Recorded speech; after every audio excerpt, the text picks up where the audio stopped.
She had no doubt sent a police car to the payphone on the corner of Lafayette and Bond to search for the anonymous caller who had dialed 911. But before either vehicle reached its intended destination, Tanya Abbott would be long gone, drying her face against her damp sleeve and catching her breath on the 6 train.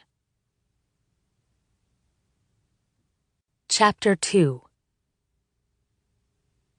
Detective Ellie Hatcher and her partner J.J. Rogan were soaked. Not damp, not soggy. Soaked. The rainfall that poured onto Manhattan's streets that night felt like the kind that meteorologists might measure in buckets per second. Ellie should have been grateful for the storm. It was the first break in a week-long, record-setting late May heat wave.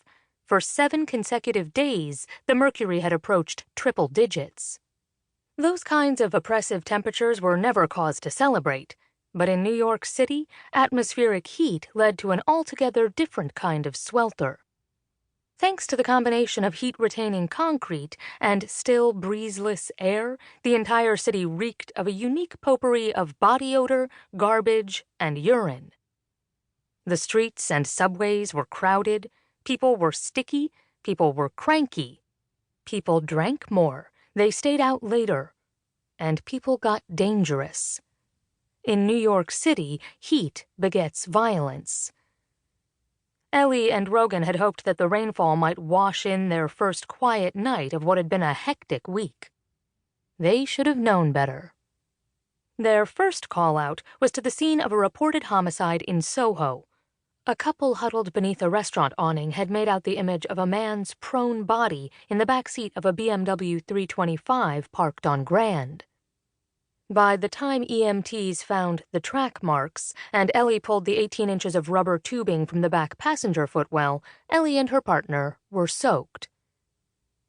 They had just reported clear and were looking forward to drying out back in the squad room when the second call came in.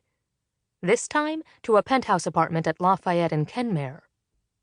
As they drove up Crosby, Ellie noticed a small pile of flowers propped up against a stoop at the corner of Broome, a rain-battered memorial to the late Heath Ledger. It had been more than 4 months since the actor's accidental overdose. Today, the media had announced the death of Sidney Pollack from stomach cancer.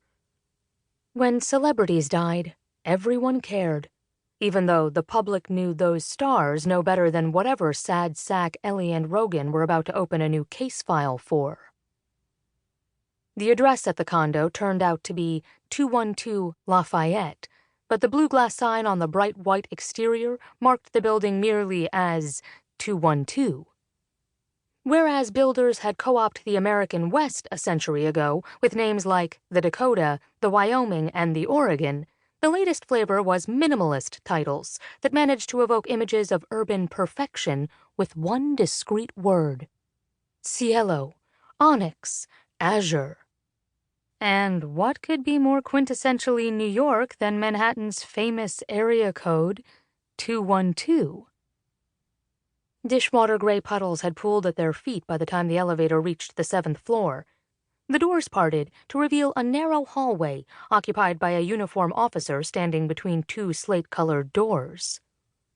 The officer nodded in the direction of the open one.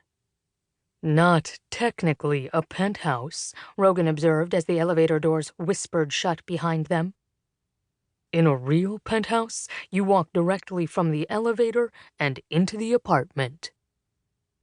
The foyer alone was twice the size of Ellie's entire apartment. "I don't care if a realtor would call it a shanty," she said. "I'd take it." Rogan unbuttoned his trench coat and let it fall to the foyer floor. Ellie did the same with her black slicker. The last thing they needed was a waterlogged crime scene.